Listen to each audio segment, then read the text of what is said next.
Boxboro Hamfest, and I really wasn't going to do a video today because I didn't really find too much interesting until I got an interview with somebody over at Flex, and this fellow did a great interview on the Maestro.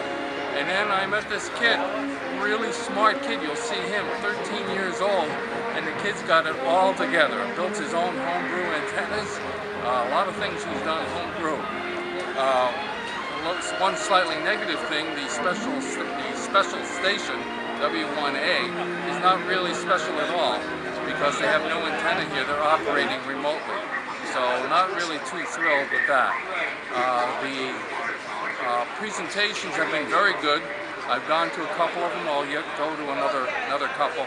So they've done a good job with the presentations here. Weather has been okay, and of course we all hope you'll come to Nearfest, which will be in October, and you'll have a flea market there that is unmatched anywhere in the Northeast. So I hope you enjoy the video of the ARRL at Boxboro. I'm Graham Haddock with Flex Radio in Austin, Texas. And this is the new Maestro series controller for the Flex Radio 6000 series. And it works over Wi-Fi, or it can work over hardwire Ethernet. It can control any of the Flex 6000 series radios. And it was really created for 3 different applications. The first application is some people want the benefits of software-defined radio, but they want knobs and a traditional knob and button interface, and this box provides that. The second application is for contesters, and they have a computer and a computer screen and a keyboard and a mouse, but they want to keep that locked to their logger program, N1MM or whichever one they use.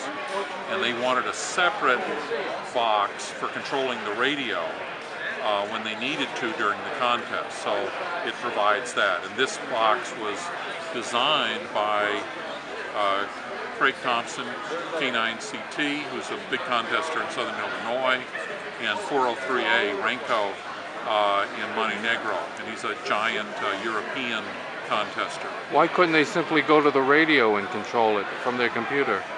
They want to simplify what's on the table in front of the operator. So they want fewer wires. They don't want to do RF switching at the operator console. So this allows you to move that back to the radio and away from the operator and simplify the operating position.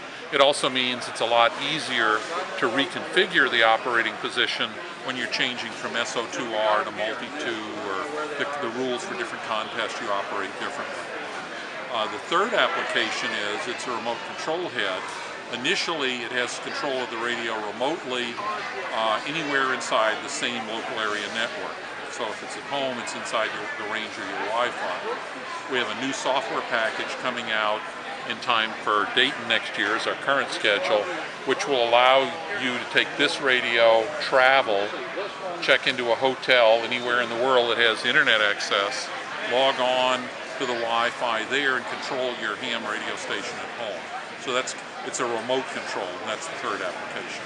Is it possible you could, a year from now, take this down to the beach, so assuming you're operating in a somewhat of a shady area, and work DX all over the world? If there's Wi-Fi there or internet connection, the answer is yes. Okay, yes, you have to. But you'll need Wi-Fi access or access to the internet. If that's there, the answer is yes. So the resort, if the resort has Wi-Fi coverage out on the beach, you've got it. Okay. Can you just talk about a couple of the knobs here that we're looking at? This has the basic knob set that you need to control the radio. So this could be VFO1, but it can also be configured to be receiver incremental tune. If you're setting up for contesting for running, then you would reprogram it by pressing the RIT button to be the receiver incremental tuning for VFO1. The unit can control 2 different receivers, and in that case, the big button controls receiver A, and the slightly smaller knob is the VFO-B, but once again can be configured to be receiver incremental tuning or transmit incremental tuning.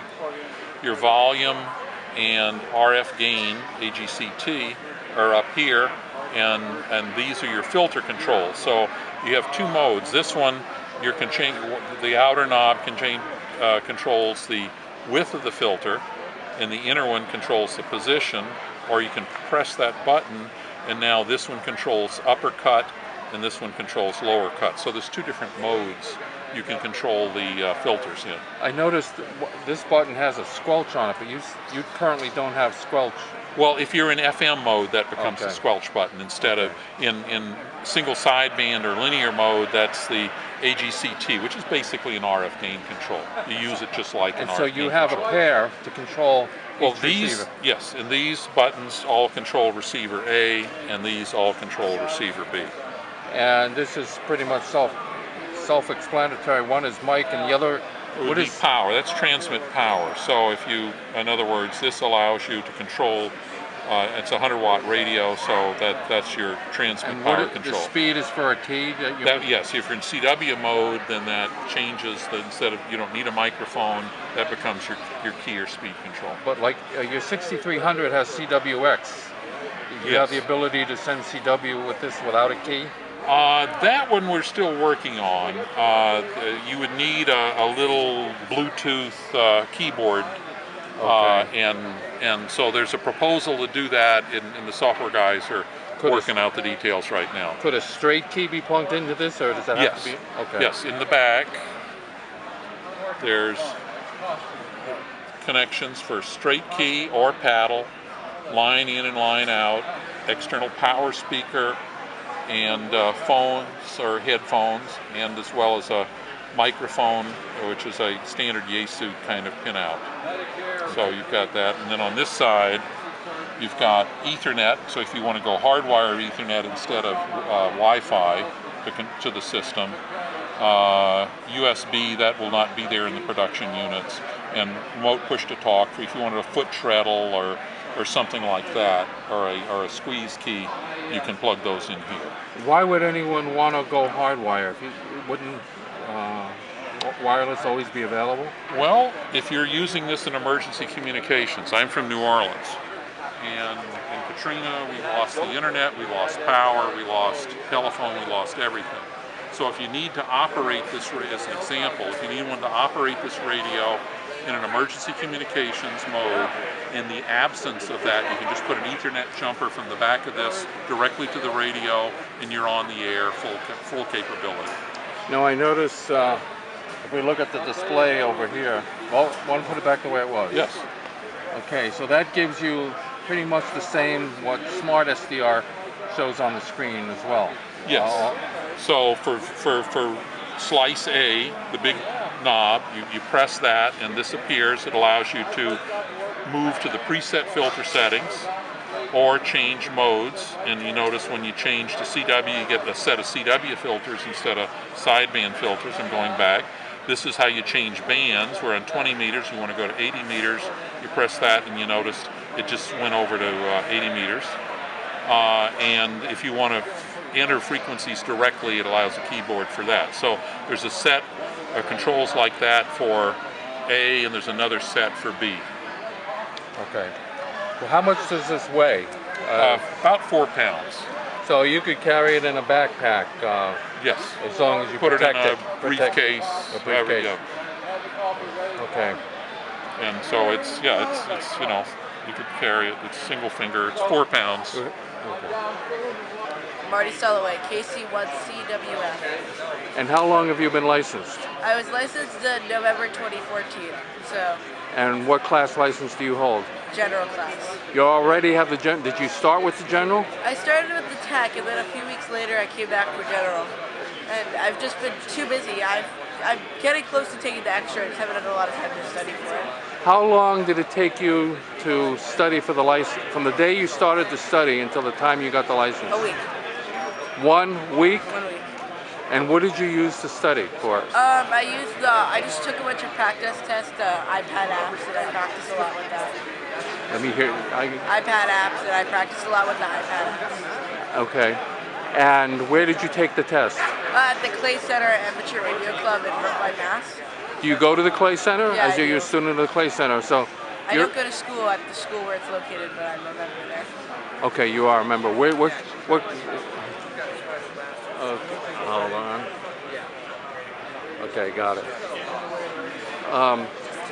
What grade are you in? I'm in 8th grade. And you go to a public school? I go to a private school. Okay. What kind of grades do you get? Better than you would think. Okay, well, A is as good. If you studied for a week, I'm thinking A's. So, are you Pretty in consistently. you in I that get area? A's. Do you know of any other kids around your age that have a license? Not really. I don't know. I didn't know many other hams in my life until I got my license, but now I do. Like, no hams. Are any of your family members hams? No, none of my family members are hams. So what got you interested in ham radio? I don't know. That's the question every single person asks me, and I don't really have an answer. Well, where did you first hear about I it? think I found it online. I was into CB radios at one point. I never actually got a working CB radio. Like, communications ever since I was little. I used to like run extension cords around my house and that sort of thing, and take everything apart I could find. Now, do you get on the air now? Yeah, mainly on HF. And what- bands, and what rig 10 do you to have? 60, 160. I have a Yaesu FT 450D. And what kind of antennas do you have? I have many antennas. I have a 40-meter dipole. I have a 20-meter vertical, 10-meter vertical dipole. I'm working on a 2-element 10-meter homebrew beam, a 160 inverted L. A little bit of everything. And did you make the antennas? Or Everything I have in my station is homebrew. everything is homebrew? Not the radios, but every single antenna I have is homebrew. I build all my own antennas. Do you have any siblings? Yeah, twin sister. Oh, okay, same age, obviously, same age as you. Does she have any interest in amateur radio? No. Okay.